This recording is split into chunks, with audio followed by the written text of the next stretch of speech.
Unreal. So we are live. We're back, and welcome back to Coach Certification Training. We're going to get rolling here. As you might have experienced already, these live streams are meant to give you more detail and more of a deeper dive beyond what we cover in the training sessions themselves, just because of limited time.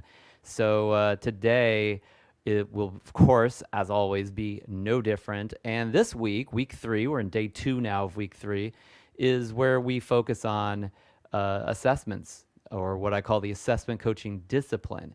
And although, assessment coaching is not like a skill to coach, it's not like a pure coaching skill.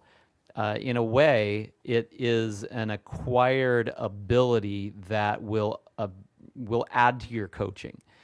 And in the training session, I think you're going to experience that, and you're going to see that as I demonstrate using the assessments in a really kind of precision way to bring more value to somebody in a coaching conversation, because it really can open the door to how you might approach talking to somebody, the questions that you're utilizing in the coaching conversation, and for that matter, the very coaching that you offer them as well. So where assessments don't necessarily do the job for you, they're not like that. They do create a context from which you can truly coach. And that's why we actually make it into a discipline of coaching inside of week 3. So we're going to talk about why to bother doing this. Why use assessments in your coaching practice? So I'll explain it this way. I remember this was more than a decade ago. I went to a conference that was nothing but coaches and some consultants as well, people in the training and development field. And I was walking around this, like thousands of room of thousands of coaches, that were at this conference there to learn. And I didn't know any of them, or I didn't know very many of them. So I would shake hands and learn about them and have dinner with them and have lunch with them. And, because we were all like hanging out together at the time. And so one of the natural things that come up in those kind of conversations is, well, what do you do? And how's it going? What kind of money are you making? Because we're all like in the same business, right? And so I very quickly started to realize, I would talk to one coach. I would say, "How's it going?" They'd be like, "Oh, it's amazing. I'm working with these body shops, these auto body shops." And I'm like, "How the heck are you a coach for auto body shops? That's insane. Like, I mean, these people don't want coaching, do they?" He's like, "No, no, no. They're totally amazing. I've got like 15 body shops that I work with at a time. I'm doing, $250,000 a year in revenue right now, and I'm growing like crazy." He was doing 6 figures coaching body shops. I'm like, okay, that's a little weird. So, and then we'd move on and you'd go to dinner and talk to some others that, like, some coaches that live up in Canada, and they're like, "Yeah, we do like corporate planning retreats and HR coaching, things like that." And I would say, "Well, great. How are you guys doing?" And they're like, "Well, we've got a team of 6. We're doing almost 1 million in revenue every year, and we're all partners in this coaching firm, and it's just amazing." I'm like, okay, geez, that's not the average coach. As most of us know, the average coach makes like 10 grand a year. And so then I'd see this happen again and again and again. I met one of the speakers at the event was in an executive coaching firm, not really a coaching firm, but like an executive development firm. They would train and coach managers and work with big organizations on increasing efficiencies within their human resource pools, and help their managers do a better job working with their direct reports, right? These guys were doing like 1 million a year easily. They would do, 15, 25,000 in a weekend training without even breaking a sweat. I worked with them later, and when we made a pitch to Kyocera, who's a big chip maker and all around the world, some of the chips in your smartphones they make, or they did at the time. They still exist for other types of applications, not just smartphones. And Uh, and when we pitched this initial consultation, it was over $10,000 for an initial conversation, just consultation with these guys. So I could tell they were doing quite well. And so anyway, this just went on and on and on. I probably met 10 to 20 coaches or coaching firms at that event, or in that networking, in the networking at that conference over the couple days that I was there. And so it was like, what are they all doing that's in common, that's having them all make six figures, where all the rest of the coaching world is like struggling to, make a couple $1,000 a year? And I'm going to explain that to you in just a second, but I want you to really think about that. Like when you meet when you meet all these people, they seem to be different, and they're in one industry, one career that typically does not make that kind of money, right? At least on a big picture salary basis, and yet they're all making like 10 times the average salary, which is about easily what the average of those individuals that I met were doing. Like, what do you do to figure out like what's going on? What do these guys have in common? So I'll come back to that. Let me share something different before I come back to that and kind of give you the little secret that I learned in that conference. But I remember when early on in my coaching business, I was really struggling to get clients. And one of the clients that I was currently working with, he was a client that I had met through Tony Robbins. And then I continued working with him after I left Tony Robbins. And then I can't remember how I ended up working with his wife, but I ended up working with his wife at some point as well, and working with both of them individually, right? And so one day his wife just like reached out to me and said, "You know what? I work with the sixth largest software company in Southern California. They're one of the, I think they were one of the biggest in Southern California, like one of the top, right? And I can't remember the name of the software company. They made some kind of fancy software, right, for enterprise software." And she's like, I'm on the executive team. I'm like the director of marketing for these guys. And she said, "You've helped me so much, and you transformed my life and transformed my productivity, and you've made such a difference for me when you have been coaching me. So, I'd just like to give you an opportunity to come in and speak to my team. I want you to speak to the executive team." I was like, "What do you mean the executive team?" She says, "The CEO, the CFO, the COO, the VP of sales, and me." Right? It was like those people. I think it was like 4 or 5 people, right? And so I'm like, okay, one of the largest software companies in Southern California. These guys do tens, if not hundreds of million a year. And I get to talk to the leadership of this organization and like pitch them like something, and just speak to them, pitch them, and offer my services to them. And this was like a couple years into my coaching business when I was not, yet like real stable, right? So I was like, this is a big opportunity for me, right? And so I call my friend who always coached like big 6-figure clients. And I said, what do I do? And he's like, well, prepare a presentation. And I put together some slides, and I put together like a handout.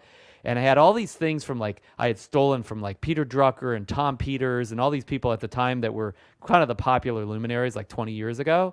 And things have changed now, but they were the guys at the time. And I was listening to these guys because I was coaching businesses a lot of the time.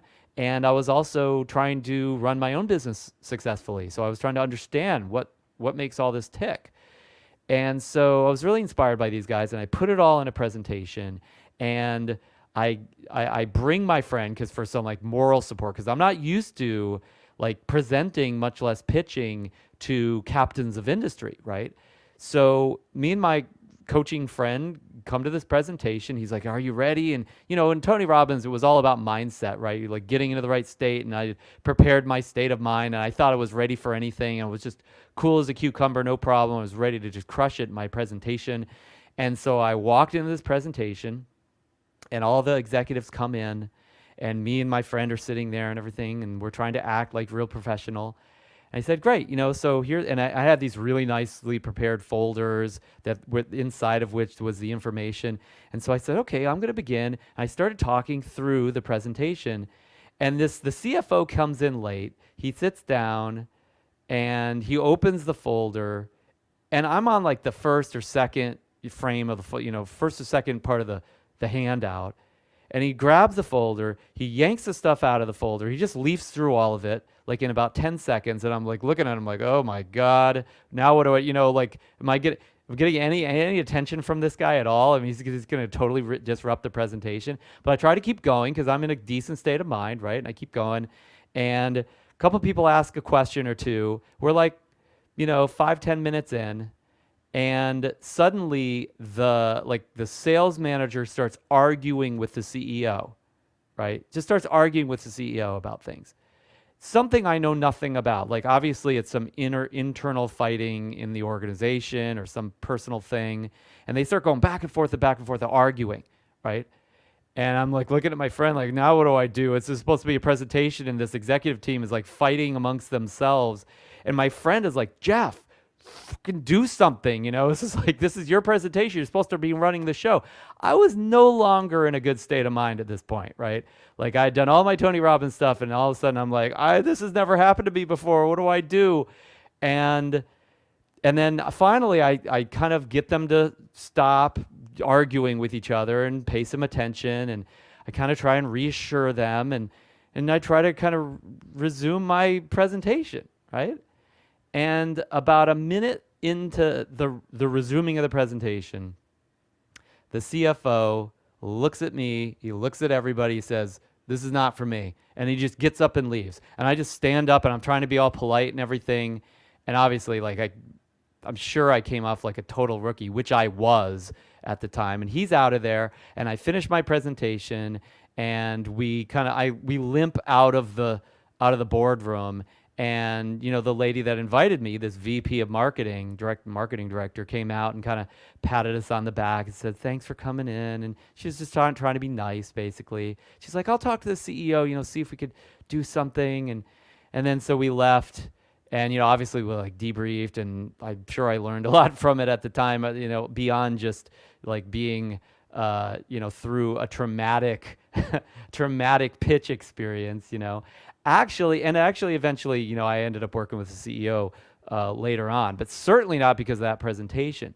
But it was just, I walked in, I gave it all I had all the energy you can imagine, and had prepared like what I thought was just like, this is really compelling stuff. I should be inspiring these people, and I'm really going to help them strategy-wise and help them navigate the next 10 years and all this kind of stuff. And it just completely bounced off of most of them.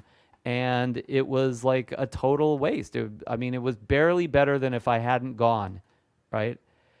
And for years after that, I was racking my brain like, what the hell is wrong with me? Why am I not? Other than like I was only like 28 at the time, probably 28, 29. Other than that, why is it that I can't reach these people? Why don't they respect what I have to offer them? Why is there no openness? And why is it that I don't seem to have influence? I've studied all the influencing stuff. I understand sales. I understand marketing. I understand this stuff. And I'm losing. I'm losing when I get into the big opportunities. Like, big opportunities don't come along every day for most people. For me, they certainly didn't at the time. And so it's like, yes, I get a client here and there, but like when I'm beating the streets, and then finally there's like, hey, you got this big presentation you can do. Hey, you can really pitch this big job. You could get this big corporate coaching thing. You can make this proposal. It's like, that would never work out, would just never work out. And I didn't understand why. I didn't understand what I was missing. I thought I was one of the better coaches out there. And I think I was still, even in retrospect. So now, contrast that with years later in San Diego, California. I walk into the largest residential mortgage company in Southern California at the time. And I walk in, I've got the director of the organization and the VP of sales in a room with me. And the director comes in and he says, like, why should I pay you this and this and this? And I don't know that we want to work with you. And I just said, look, like, this is it. This is what you should do. And here's the deal. And you need to do it. And I can show you the proof that this works. And he said, okay, well, that sounds fine. And then he just instantly signed like a $30,000 coaching engagement with me. It took 15 minutes, right? So, this is years later. I did have more experience at the time. There's no doubt. But it's like, what difference, like, what was really the difference there other than just different people, of course? Why couldn't I reach that CFO? Why did I struggle so much to make a difference for that initial team? I'll give you one more example from a few years after that. I had an ex-client that I'd worked with for a few years, and he called me one day and he said, look, I run the home sales or part of Vitamix now. Vitamix, they make the big blenders that everybody uses. And so he ran, like, I can't remember if it was the marketing or the home sales, but he ran like one of the big divisions. Like, this is this multi-million-dollar division that he works in. And he said, look, I want you to come in and coach like all of the regions for the home sales, like when they go to Costco and Whole Foods and they give these presentations as to like how the blenders work and everything. Like, I want you to just like come in and coach everybody. I said, okay, great. He flew me out to Vitamix headquarters, never been there before. And they shuttled me over to the headquarters. And I had a meeting with them for the entire afternoon. And by the time we were done with that meeting, we had constructed plans to do probably what eventually amounted to like probably 20 to 40,000 in coaching business for my firm. And it did take a few more phone calls. It did take a little bit of red tape to deal with, because Vitamix is like a $50 million a year organization or more. I don't know exactly where they stand. I think they're like 50 to 100, something like that. Quite successful in their product line, as you might imagine. And proceeded over the next couple of years to do tens of thousands of dollars in business with them. And like these last two examples, like there was a little selling, like I had to know my products. I had to understand what I was offering, but I understood it with that software company as well. I mean, I knew what I was doing. I knew what I had to offer. What was the difference other than the different people, right? Which is, like that's kind of obvious. And the fact is that the difference was one simple thing. These assessments, these reports that if you're in the training, you've seen the results on these. And those latter two presentations, those latter two opportunities, other than me being a little bit less green and having obviously different people that were interested in partnering with me, I mean, the person that got me into that first organization really believed in what I had to offer, as did the one that brought me into the second and the one that brought me into Vitamix, right? They believed in what I had. The difference is that first presentation that I made, I didn't have this stuff. I just had me. Because I walked in idealistically thinking, I'm good enough. I know I've got capabilities. I'm amazing. I've got all this knowledge. I've got all these coaching skills. I can transform this organization in a heartbeat. I know how to pitch these guys. I'm going to go do it. All that confidence. And of course, you saw what happened with that. If you were listening to me as I described it, check out the replay if you weren't. But the other two, I was actually pitching these assessments and coaching services that were associated with these assessments. I wasn't pitching me and my coaching.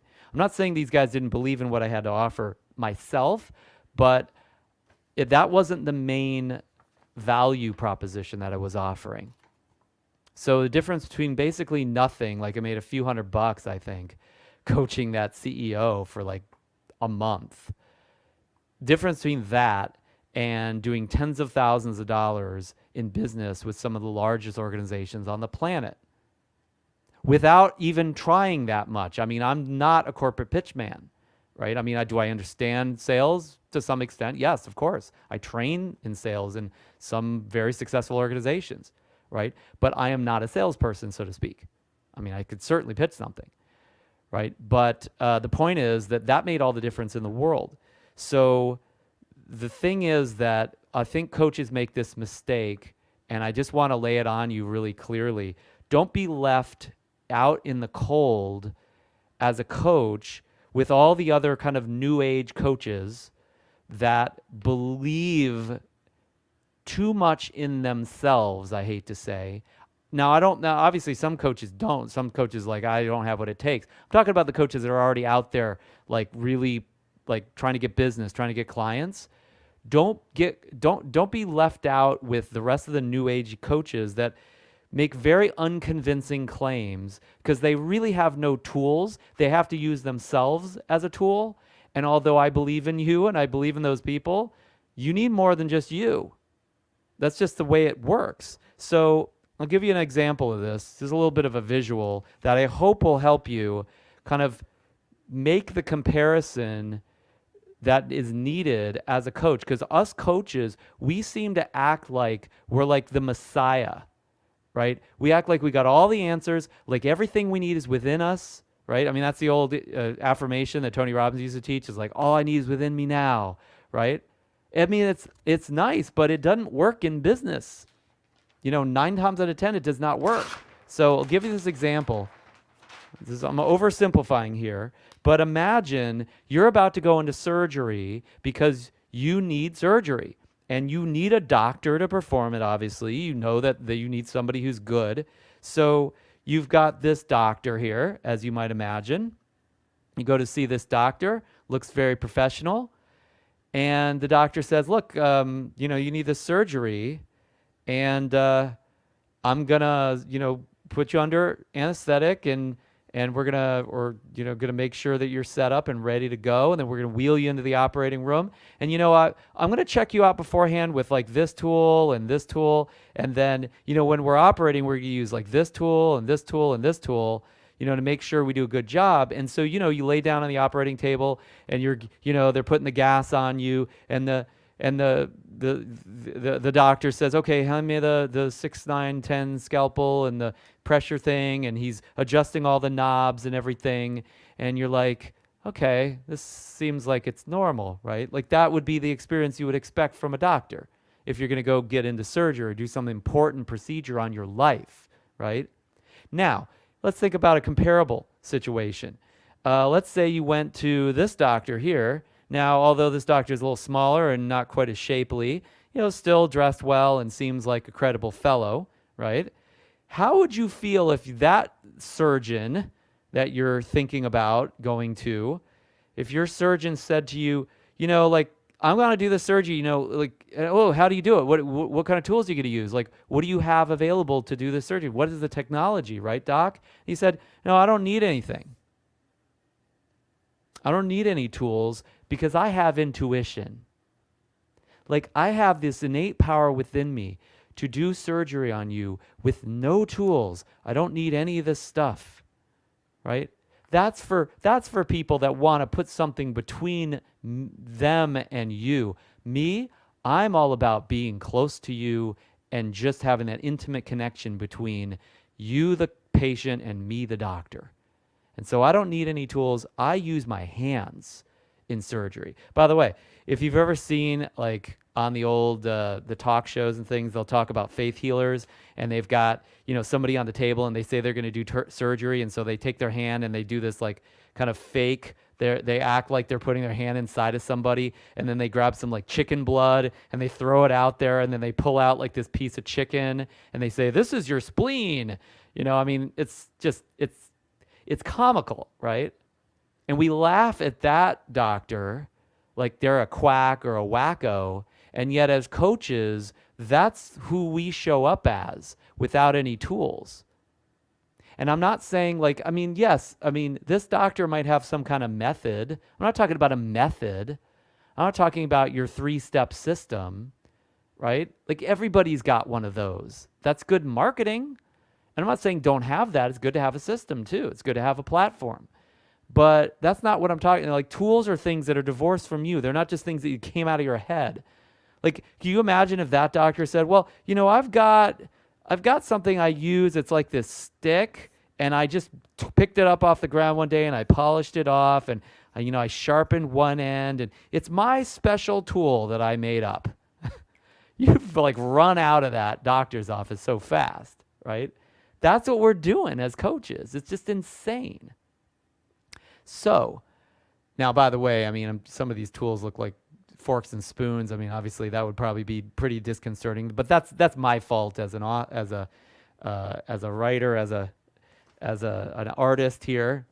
It's like handcuffs and forks and spoons is the material that our doctor is using today. But you would never, ever, ever let anybody do anything important to you in your life just with zero tools that are professionally set, that are accepted tools for the job. You'd never allow that, right? And yet we think that we should be able to hire coaches like that, or that people should hire us as their coach, which is an industry that doesn't necessarily have that many clear standards yet, and that people don't really recognize the standards that do already exist. And yet we think that we're supposed to come off like this doctor without any of the tools and any of the backdrop of an authoritative menu of things that are needed that are not the doctor. It's separate from the doctor. It's divorced from the doctor. They're an expert in using these tools, but they are not the tool.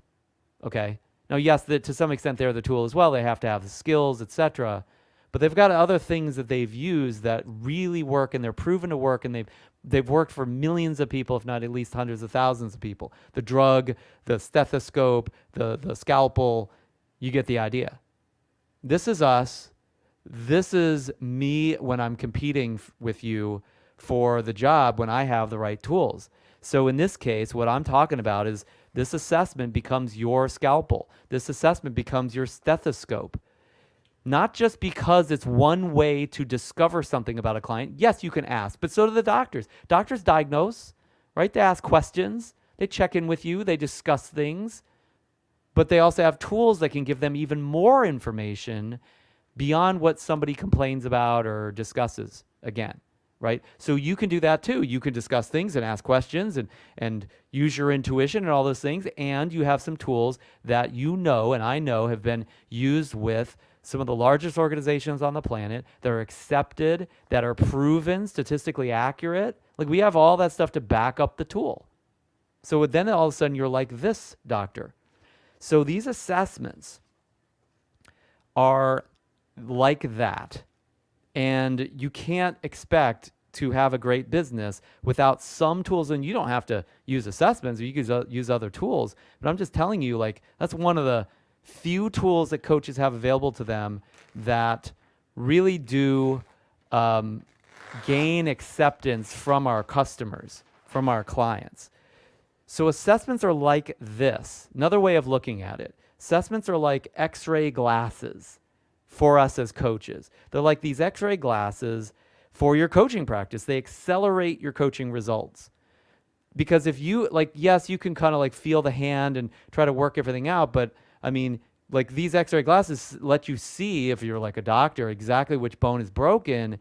Like, how much would that speed up how quickly you're able to diagnose and make a difference and really help this person? This is the way it is for coaches too. It's like, they're like, well, I'll work it. I'll figure this out. I'll just spend a lot of time with my client, and eventually we'll find out. We'll just explore, right? And eventually we'll find out which bone is broken. Because that's what I'm here for, just to take time with you and explore and just connect and talk, because that's what my client wants. No, your client does not want to just talk to you. Some clients do. The lowest paying clients just want to talk.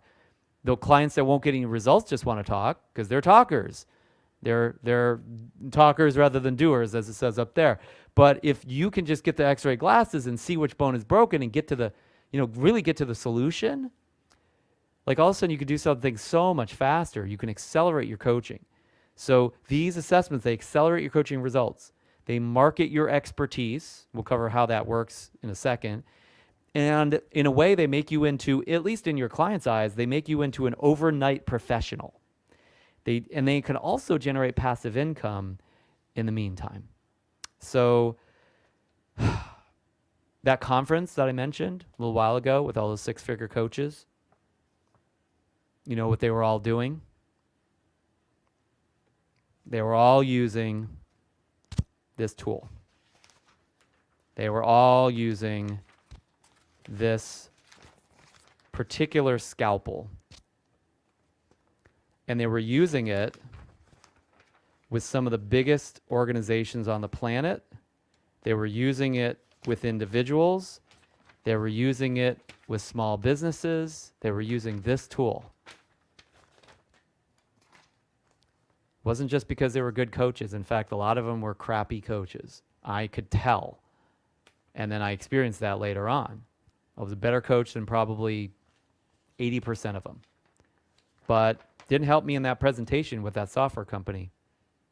If I'd wager with you any day that if you put them in that chair in that software company with this tool and their strategies and tactics through which to use that tool in an environment such that they could succeed in doing business, which they know about and I can share with you and train you in, bet you they'd get that business. Bet you they'd still be working with that software company even to this day, or others.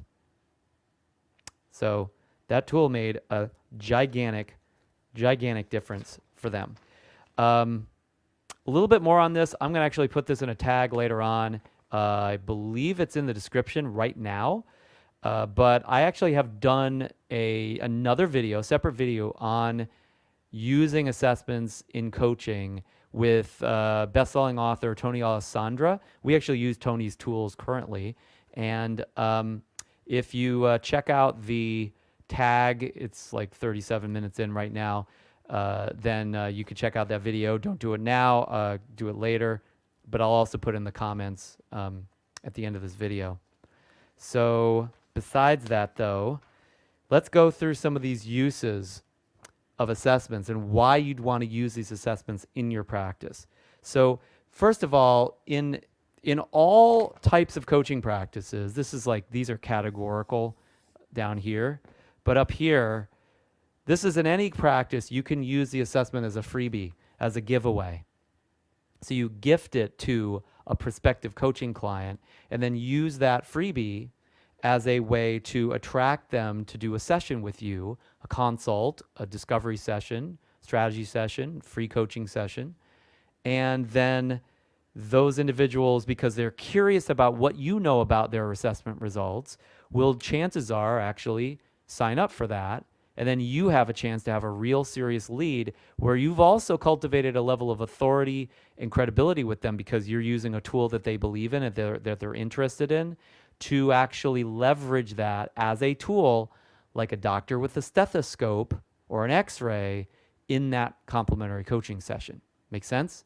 In fact, what I suggest you do on this one is what I actually like to call the doctor call. So you ever have one of those experiences where you had some symptoms, you went to the doctor and they had you take some tests because they were a little concerned about something, and you went in for tests, and then you have to wait for the results of the test, and then like the doctor calls you and you know, those are the results of the test, and you're freaking out like, okay, how bad is the cancer, right? And you're thinking about that, or do I have heart disease, or something like that. This tends to happen at some point in our lives usually, right? And so when that doctor calls, we take the call. Like, in fact, a lot of times, some of us will call the doctor and we'll chase the doctor down so we can get his opinion or her opinion on the results, right? Because we are not just curious, we're freaking out about the results, right? Now, that's an obviously a little bit beyond example, but the curiosity that someone has about their test results is so powerful that you can call your prospect up once they've done the assessment and say, hey, I need to talk to you because there's some things in your test results that we should discuss. And I don't want to just tell you what they are, or email them to you, because some important things that we need to talk about over the phone. And it wouldn't do it justice if we were just, I just left it on message. So I think we need to set a little bit of a consult to go through that. Let me know if that's something that you want to do. Click, right?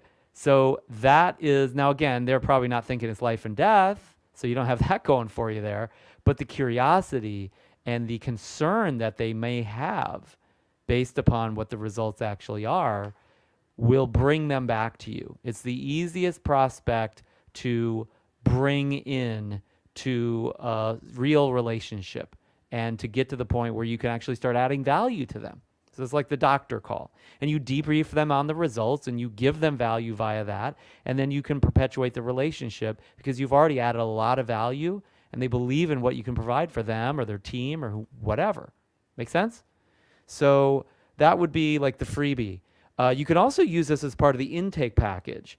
So like when somebody signs up for coaching, it becomes a tool to extend the coaching relationship. So normally when a new client signs up for coaching, they will pay an intake fee. Many times these intake fees amount to be at least like half the monthly fee. So if the monthly fee is $500, the intake fee might be like $250, right? So $250 intake fee more than covers, like 10x covers the cost of the assessment itself, right? So you could say, look, part of your intake package is this and this and this, and you're going to get these psychographic profiling tools. We're going to go over the results of those at the beginning of your coaching. So it really gets them engaged and adds more value to them. But also, these assessments are, I mean, this thing is, like 70, 80 pages long. I don't have the whole thing printed out here. And so that, when my first mentor, Robert Alderman, actually shared this with me, explained this, he said, when I've got a coaching client and then I run these assessments, that's 80 pages of results. And every one of those pages is like a coaching session unto itself for us to explore. That's a whole year of coaching in that assessment, right? So he would explain it to me this way. And he said, I can have a much deeper and longer coaching relationship with somebody where I've run those assessments, not just because I know them better, but because I use those assessments as to drive our action in the coaching. Have you ever had a session with a paying client who said, I don't know what I want today. Like, I don't know. I don't have anything to cover with you. It happens a good bit. Well, nope, that's not a problem anymore. Hey, let's get back to that assessment. We got a lot of work to do here, right? There's a doctor I'm working with right now, and we just ran assessments, and like we've barely scratched the surface of his results. And then we did a wheel of life, and we barely got to that. And then we're working on other things. Like I'm gonna be working with him forever. If I continue to use the tools that we have, because it's worth it to them, it adds value to him, and it extends our value relationship. So using it in the intake is huge. You can use these tools for groups, for trainings, for products. Like if you have a group coaching program, sometimes the problem that people will have in groups is that if you're not specifically spending like an hour with them and they only get a few minutes of your time, you can't be as effective. Well, using these assessments, as I've mentioned before, it accelerates how quickly you can get the answers, how quickly you can narrow down what's going on to ask the right questions. So instead of needing to spend 35, 45 minutes with a client, you can spend 15 or 10 minutes with a client. I do that all the time in Synergy. And because I've got your assessment results, I get to what's real very quickly without having to have, a lifetime of Freudian therapy before we can get to a solution. So it creates the efficiency and the speed and velocity of the coaching that's needed in order to run groups that are not just like generic groups, but really give individual value to people in the group. So it's tremendously valuable there.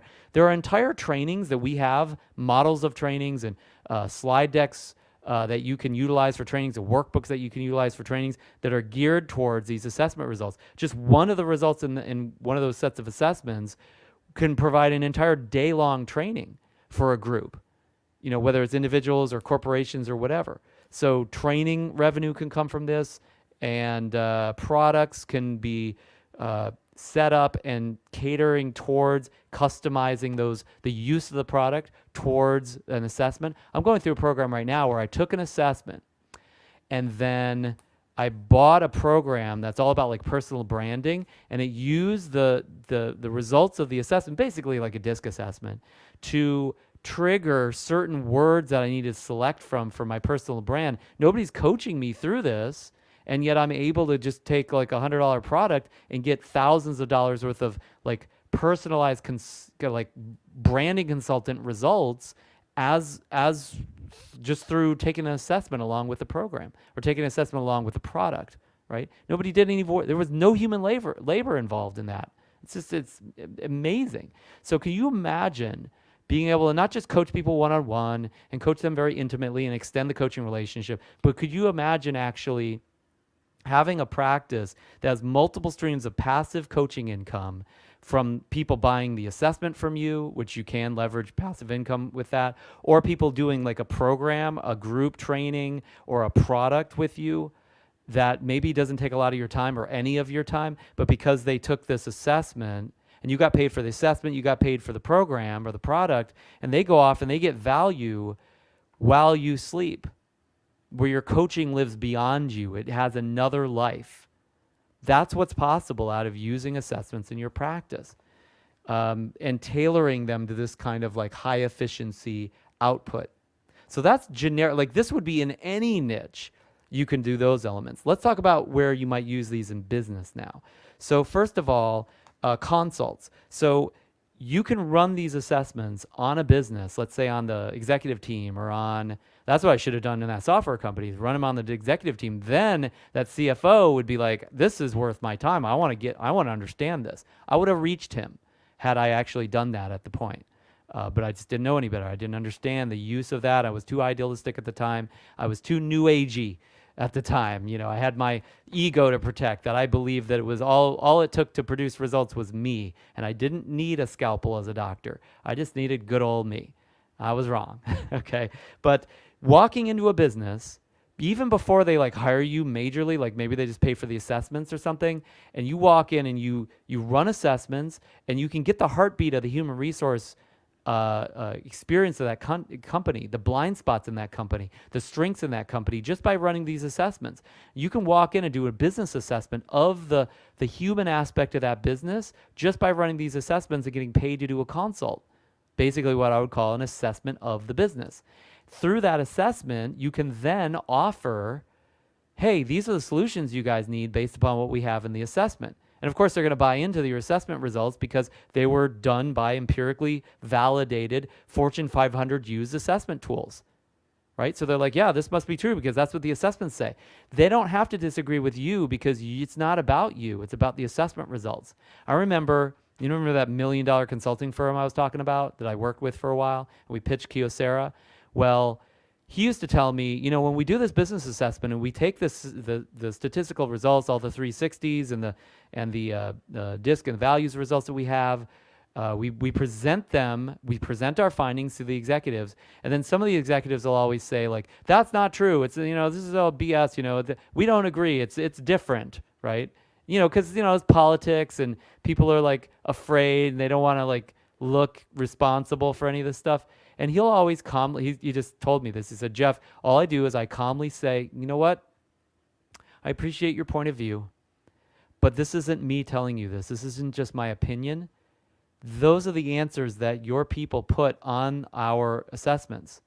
These assessments have gathered data. This is not opinions. These are facts, right? So if you have an explanation as to why everybody's saying that this is the problem, then please let me know. But saying it's not the problem when everyone else is saying it is, or these data are saying that it is, like, I don't know what to tell you other than, don't listen to me. Listen to listen to your people. Listen to what the results are speaking to. So pretty powerful stuff for that business assessment, because when people believe that you know what the problem is or that you know what the solution is, they're, especially in a corporation, they're much more likely to be the ones to hire you to solve it, right? Especially if you can articulate that deeply with validated tools rather than just like coming up with an idea of it, right? So, and by the way, the nice thing about using tools for this is that you're accurate. What a concept. Not just having an opinion about something or, having a one-track mind about your philosophy for why things are the way they are.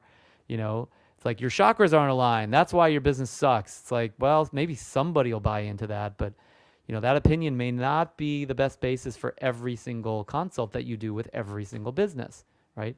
But we can measure that in an assessment and get a sense of what's really going on, and then you can actually give people the correct answer. How about that? So that starts with the consult. You actually get paid to pitch them on the next step, and then you're not a salesperson anymore. You're actually a consultant that is offering solutions and advice rather than a salesperson that's begging for business. That's a really big branding difference. That's a really big difference in the relationship that you're going to strike with that organization. When I get to walk into a company nowadays, and I've coached many of the largest companies in the world, or my team has, I'm never selling anything. I'm just giving my point of view, my advice, my coaching, asking questions, exploring and adding value, and then giving opportunities to do the next thing that makes sense at that point. They could say yes or no, but they say yes much more often because I don't have to reach for something. I know the facts based upon the consult and the assessment results. Next, systems. Sometimes the human resources of an organization and the systems of that organization don't mesh very well, right? You've got, the McDonald's system is like this, and all the people that work there are like this other thing, and they don't fit together. There's a real problem. So we can actually measure that using these assessments and make adjustments to the system in that business so it works better with the people, right? Next, management. Coaching management is a gigantic opportunity. Most of the time, management that works in these businesses, they don't really know how to manage. They started out at the bottom, they climbed their way up, they're ambitious, but they don't know how to manage people or coach people or assess people. You, however, might know that, and if you don't, I can train you in that very quickly, right? And then you talk to management. Management wants you on board. They're the ones with the budgets. They're the ones with the checks to write, right? If you work with management, you can work with anybody underneath management if you want to. So let's say you're coaching management. You will see that when you run these assessments, even on the people that work for management, because the management wants to know how to deal with their people. And so guess what? These results tell someone, including you as the coach, how to coach or manage somebody. It's literally like an owner's manual for human resources. So you use these and coach the management on how to use these. Suddenly the management's empowered and they're loving what you're giving them, and they know you're the go-to guy or gal using these assessment results. Then you'll also find there's certain people that the management just has trouble working with, and you'll know why because you've got their results, and you can actually say, you know what, I'll coach this one. I think they need some coaching. So why don't you send them to me, pay me for my coaching, and I'll turn them around because I think they've got legs, but they definitely need some coaching, and I don't know that you're the one to offer it to them. Let me take care of it. You do your job and run the business.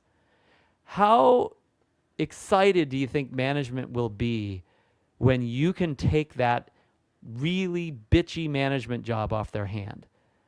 Right? How relieved do you think they'll be when they don't have to deal with Frank from accounting who they hate, or not deal with them, but not have to manage them and babysit them anymore? Yeah. It's insane. It's like, especially like entrepreneurial organizations, the reason why an entrepreneur is an entrepreneur is not because they like working usually. It's usually because they want to be free, and they feel like if they were entrepreneurial enough, they could set themselves free from business, but still, like be able to write the check for their freedom. And so the entrepreneurial organizations I work with, they are the first to beg me to coach their people. Like I have more clients than I have time. And the reason why that's the case is because of that equation that I just shared with you. The entrepreneurs, entrepreneurs don't want to be babysitters. They don't want to be managers. They don't want to be coaches. And they certainly don't want to have to supervise. That's not why they got into business. They got into business for freedom. Most of them, many of them. And even if they didn't, they want to run the business. They don't want to run the people, right? So the bottom line is they need management, and they should have management, but they also a lot of times haven't had time to hire management. Managers are few and far between. You're a great coach. Coaches can actually take over for managers sometimes and make managers not obsolete, but less needed if needed at all. I work with some of these organizations that do millions a year, and they are basically free of management. Like there's almost no management there, and yet they operate quite well. And the main reason why is because I'm coaching all their people and making sure that their people are just taking care of business. And they got great people. I'm not saying they don't. I didn't make them into good people, right? You got to have some decent people to work with to some extent, at least. So finding opportunities through working with management to actually coach the talent could be a gigantic coaching opportunity, and it'll fill your practice quite quickly with not that many customers. You can get one or two businesses that you work with and end up, working 5 days a week as a coach. I see it all the time. There's a gentleman that I've known for years. We're not really and they hired him full time, and he just had a desk at Quicken after a while. He was just the resident coach. He made millions of dollars doing that job for years. And he actually, if you hadn't noticed, made into it one of the top companies to work for in the country, I think. I don't know the exact results. I mean, it's been a while since I've really reviewed that. But he really transformed that organization. And that organization made a difference for him at the level of, like, his quality of life is completely different, completely transformed as a result of what's happened there. So you tell me if that was worth it. So coaching management, we talked about that. Also helping managers hire and place and fire people properly. These assessment results can predict who's going to work for a particular job and who won't.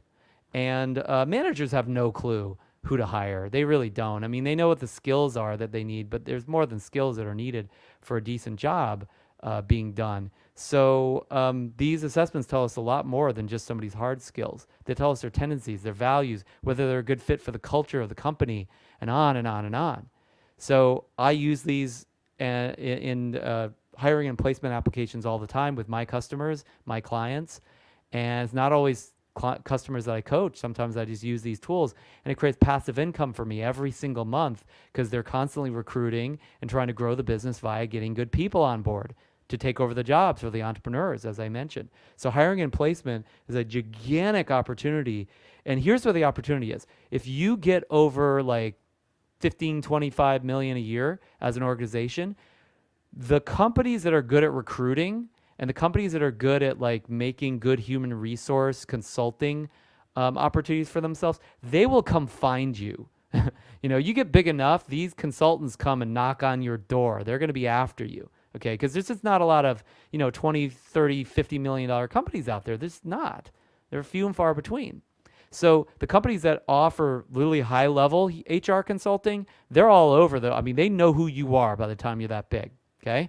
However, smaller than that, $5 million a year, $8 million a year, $12 million a year, $2 million a year, $500,000 a year, these micro organizations, these small businesses, nobody is talking to them.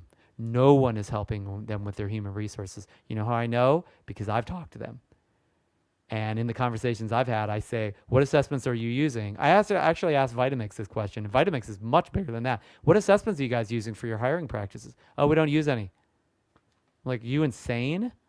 So that's one that got away. I don't know why consultants didn't. Maybe it was HR, because the HR was a little bit litigious on that one. But point being, though the exception that proves the rule, most of those bigger ones, they've already got somebody helping them. But $10 million a year companies, $5 million a year companies, they have budgets, they have money to hire you and pay you so that you can eventually be a six-figure coach. You could do this quite quickly. You will be the first coach that they hear from that can actually help them with their HR and truly make a difference for their organization's growth. Where the other coaches are like, let's just like align our chakras and let's have some conversational Socratic inquiry. Let's just, let's just work on our values and our goals being aligned. Let's do a strategic planning retreat. Nothing wrong with any of that. I'm kind of making fun of it a little bit. The reason it's kind of funny though is because this is what coaches do, and they wonder why no businesses want to hire them. You do what I'm talking about, all these small businesses will be all over you if you can at least get 10 minutes of their attention. And that's not that hard to do with a little bit of persistence and some confidence. especially if you know what to say and how to run it. So, the coaches that I know that have done this, they're not professional marketers. They might be okay in sales, like that could definitely help, but they just tapped into a network of businesses that were being underserved, like that body shop guy I talked about at the beginning of this conversation, and now they're crushing it. Now they can choose what's next for them in their coaching business, not like scramble and wish that they could be full time.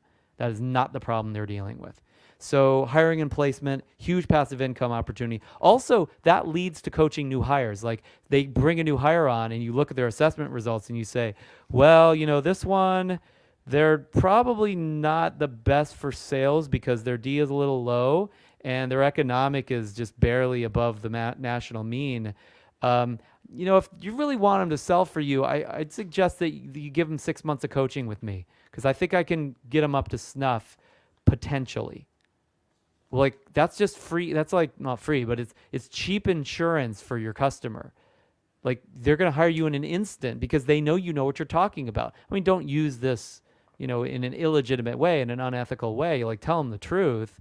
I guarantee you though, if they hire 10 people a year, almost half of those people, even using assessments, are not going to be perfect fit for the jobs. They're going to try to make them fit, and it's not always going to be great. And the onboarding that they need, you could provide. I mean, there's just so many different ways that you can add value in that equation beyond the hiring that gives you additional active income past the passive income opportunity. Next and finally, in the business realm, career coaching. We run these in our career coaching programs where literally somebody's trying to figure out what to do with their life or with their business or with their career. And I'll run this assessment, take them through a multi-week program where they figure out what really makes them tick and what they should be doing with that.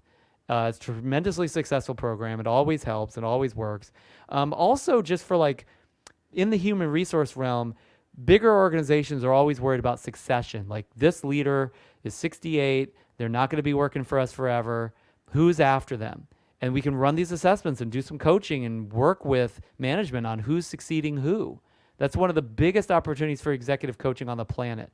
I remember the last time I did an executive coaching gig. I don't always do these, but I did it for this billion-dollar educational conglomerate. They're multinational, educational, B Corp, like they have colleges throughout the world, okay? One of the leaders in virtual education. And I just was hired by them to do like $1,000 a month executive coaching for one of their executives. And the reason was because this guy just got promoted to something that was beyond his natural capacities and his propensities. And he was really not a wonderful fit for all this like business level stuff he was dealing with. And yet they wanted him in the position and they really thought he could potentially work. And I worked with him really heavily for several months. And by the time we were done, he had just gone he'd gone to the next level in terms of his ability to, in a compelling way, manage his people, lead people up the ladder beyond him to pitch them on why to make very specific moves in the business. And they needed that leadership from him. They weren't getting it until I started working with him. So you know what I did the first day that I got him into coaching, other than just talk to him? I ran these tools on him. And I went through a debrief, going through all of the results in his assessment, recorded it, went through them, and used it in his executive summary of his coaching that I sent to the management. I mean, that made it worth their while. I could go back to that company and get more of that executive coaching work if I chose to. So does that make sense? That's succession planning. That's career coaching. That's placement work using one specific tool. Okay, finally, moving over to the personal side. I know we've been talking about business big time, but there's tons of personal applications for these tools as well. The first one is relationship coaching. When you get assessment results on both people in a relationship, like an intimate relationship, you can really get a sense of why things are going on in that relationship a certain way. It becomes quite obvious, okay? And that's a big part of our relationship coaching program that we'll run with couples. It's tremendous. Sometimes the assessments actually tell us that the best coaching we can give them is this is not a good fit. I mean, it's not a wonderful thing I'll always say, And it's really tough for people to get, but it's really a life-saving thing to have people no longer waste their life on a relationship that was never going to have them happy, right? There's nothing worse than that, at least in the relationship realm of somebody's life. So if they are to stay together, then at least we have an understanding of like what's going on, what's missing, what needs to be put in based upon empirical evidence, not just discussion as well. So that's the relationship application. Family coaching is huge because you can run assessments on everybody in the family. Now, obviously, there's an age bracket that you need to hit in order to have somebody have somewhat accurate results, right? But when you can plot an entire family on one graph, it's tremendously valuable. And that family can get great results with that, plus your coaching as well. Great niche to work assessments into. Life purpose. Think of life purpose almost like career coaching for your life, right? So we use the same tool. It's a very similar process. It's just more not general, but it's more expansive, I think I might say, because it covers more aspects of that person's life. It does encapsulate their career as well, though, because you want to work out your purpose. Careers could probably be part of it, unless you just don't decide to work anymore, right? Life balance coaching as well. These assessments tell us where you're off balance. So it gives us instant understanding of a lot of that. Now, obviously, you could discuss more about it, but it's a great place to make that even faster. Goal setting coaching, this helps us get a sense of what goals are a good fit for them based upon values. Finding blind spots, like 2 seconds of looking at somebody's results. Like I look at these results, I already know this person has, a major blind spot in persistence. They try one thing and they move on to others, and they don't look at how persistent they need to be because they're not naturally so, right? And they also don't look quite enough at how they can contribute. They're just looking for the ROI first, right? That was, I literally just printed this assessment out just to have an example for you as a kind of a prop. And literally while we're talking, I'm sitting there reading it and already saying what the blind spots are. Now, you might take 5 minutes to do that, but 5 minutes is better than 5 sessions or 5 years, which it takes some coaches to figure that out. Strength finding as well, where we can find blind spots. We can also find strengths. I could do the same demonstration, but I won't waste time doing it. So these are great programs that you can offer as appendages to your coaching, or as the main coaching program, or as an introductory program before somebody works with you one-on-one, because you want to indoctrinate people into a value exchange with potential clients as well. So one more thing here.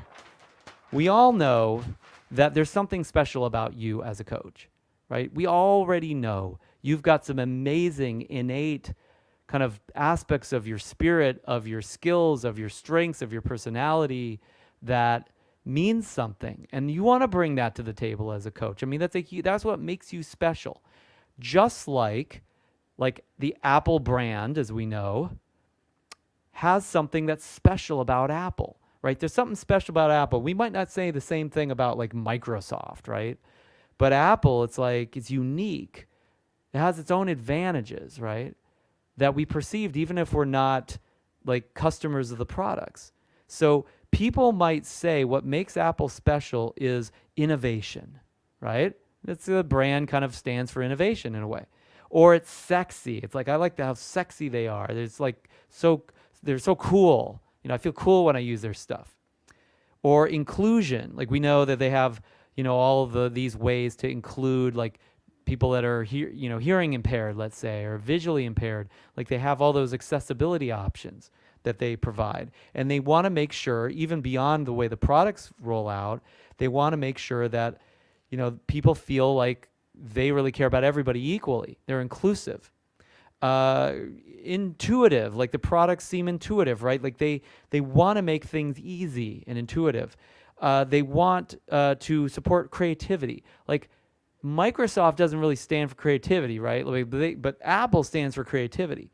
So all this stuff down here, this is what makes Apple unique, right? Apple's unique because of this, and probably more, right? This is their uniqueness. This is the brand's uniqueness. This is the organization's uniqueness. Now, you may not share these. Maybe you're not the intuition coach, but I bet you could be. That's possible. You probably aren't the sexy coach. I don't know. Maybe you are. Yeah. Okay, you're sexy. I guarantee you're sexy. But you get the idea. Like, there's some things about you that maybe it's not Apple, but it's like, you are, you're reasonable, or you're detailed, or you're empathetic, or there's something about you that makes you special as a coach yourself, that makes you different from others. Make it so you could be a decent coach. Okay, so I don't know what those are. Obviously, this is not a coaching session with you on that, but you have your own personal brand, just like Apple has theirs. And it's not just a picture of an apple. This isn't the brand. This is what makes the brand the brand. All these things that we can use, they're descriptive, right? They give us the smell of things, the ilk of things, right? The mire of things, the feeling of it, the experience of it. That's what brand really is. That's what you really bring to the table as a coach in some way, shape, or form. However, can you imagine if this was all Apple was, and they said, hey, we're Apple. Bring one of our intuitive, creative, sexy, inclusive, innovative team members to your house, and they'll just hang out with you and talk to you. Because don't you like intuitive? Like, that's what makes us special, inclusion and intuition. So just come to the Apple store. There's nothing to buy. Just pay to get in and hang out with our people, right? Like, that would not work for Apple, right? So although this makes them unique, this is not what makes them money. These things don't make them any money. They've made exactly $0 off of innovation, sexy, inclusion, intuitive, and creativity. I guarantee no one has bought innovation from Apple. No one's bought sex from Apple. I hope they haven't. No one has bought inclusion from Apple. Like, nobody paid for Apple to bring these things to them, right? Apple didn't get, they get paid Zippo for that. That's what I want you to understand for your coaching. You just have these things and you just show up and say, this is me. I'm a coach. I'm great. You should hire me. You're probably going to get, like, I mean, some coaches actually pull it off. I don't know how, but the point is, you're probably going to get closer to zero for just this alone. What Apple has to do in order to make any money at all is they have to bring all of this stuff to the watch. They have to bring this to that MacBook or that Air or that Pro. They have to bring this to the iPods, iPads, the phones. They have to bring these things into a product. So then their products are intuitive and creative, inclusive, right? They need a horse to ride on with this uniqueness. You can't just be some unique flower and expect that'll just get paid for just being you. I know there are programs that convince you of that, but it just ain't true. That's not how this thing works. Businesses don't work like that. Businesses work like this. The uniqueness is needed. Like, if this watch was not uniquely intuitive and inclusive and sexy, like, nobody buy the watch. No, I agree. But people know it's the Apple Watch. Apple's on the watch. It probably is going to be a watch that includes these things. So I want that freaking creative watch. And then you got a watch, right? I paid for that watch. Apple made money. They made lots of money on this. They made lots of money on that. They made lots of money on that. So you need to imbue your product with your uniqueness, right? They brought these unique aspects and attributes to a product as a horse to ride on, and people value and purchase the products partially because they're unique, but they also just want the freaking laptop. Like, if I don't just want intuition and creativity and innovation. I want a laptop that'll work as well. And that happens to be something they bring to the table too, luckily. Right? So I'm saying this for you is, like, whatever makes you unique, yes, you should know those things, but you also need, like, a horse to ride on. You need a product that you can imbue, that you can use, like a doctor uses the stethoscope, with your unique, like, there's doctors that are intuitive, there's doctors that are inclusive. I'm sure there's some sexy doctors out there as well, right? And they bring to, that assessment or that tool or whatever they're using, these things, right? And what I'm saying is, don't just be a doctor without a tool. Don't just be a brand with nothing to offer. Be a brand that gives to their products and gives to their services, to be fair as well, all the things that make you unique. Bring those things into these tools. Use them in that unique way. Apple makes things that everybody else makes. Everybody else makes phones and watches and laptops, but they make them in their way. And because they do that, they're through the moon. If they were just unique, they get 0. If they just made this stuff, they'd probably make just barely enough to survive. But they bring both together. It's not checkers, right? It's chess. You got to do 1 + 1 = the million. You know, it's both of these things together. So I know you've got this, and maybe you haven't even figured all of it out, but you probably have it to bring to the table. And you'll build even more of that. Skills and propensities and personality traits and all that kind of stuff makes you you. But all I'm saying is you need some of these. Yes, you're going to have some services, but you need some products too that you can imbue. So my suggestion is use assessments for that, for the reasons that we talked about today. There are others, obviously, that you can imbue with your uniqueness as well. It's not just assessments. But I think this really gives a sense of why you need that product horse to ride on. And so if you can let go of whatever ego would naturally drive a coach to just say, I just can do this without any of this, then I think what will happen is the market and people around you and clients will validate that all of these things are really special because you brought them to those clients in a form that they could use, in a form factor that actually was advantageous to them, not just you and your ego. And you've got to have that empathy for your client because they're the ones that are paying you ultimately. So hope this made sense. If you got questions, let me know. Hit the chat for that. Watch the interview that I did with Tony Alessandra where we talk about the tools. And if you want to use the tools, just hit me up for them, and I'm happy to give you a license for that so you can use these as much as you want with your own back end, your own white label, and your own branding on the actual assessments themselves, and we'll get the ball rolling with that. But that is the idea here. If you don't work with me on this, work with somebody on it. If you work with us, I'm there to support you as you learn how to use these and reading the assessment results and working with your clients as well, because your success, of course, is my success. And that said, if you know there's businesses or managers or leaders or coaches, people that you know need this stuff or need to use this stuff with their clients or need to apply this in their organization in some way, or you'd like to somehow help your prospective businesses understand what you bring to the table here, then, share this with them. And also, if there's somebody like you out there, even if you don't know them, the best way to know that they'll have a chance to access this information and get a leg up for themselves so you can make a difference for people that you might not even know is just by liking the video wherever you are, whether it's on Facebook or especially YouTube. The algorithm will do 2 things, my understanding is at least. They'll share this with you more often because they know it makes a difference for you and they want to make a difference for you. That's their form factor, delivering awesome content to you. And then secondly, it'll also share it with people that probably need to hear this that you might not even know. It's kind of one of those magical things that, the AI gods have provided us in our time on this earth now, is they find people that need what you need and they give it to them as well. So it'd make a huge difference to us if you could join me on that mission by going ahead and liking or sharing or subscribing if you want to hear more of this on especially YouTube, because YouTube will send you those push notifications that we need so badly to keep up with this stuff without keep being riveted to it every minute of the day. And I will talk to you in the next day of week 3 in coach certification training. Take care until then.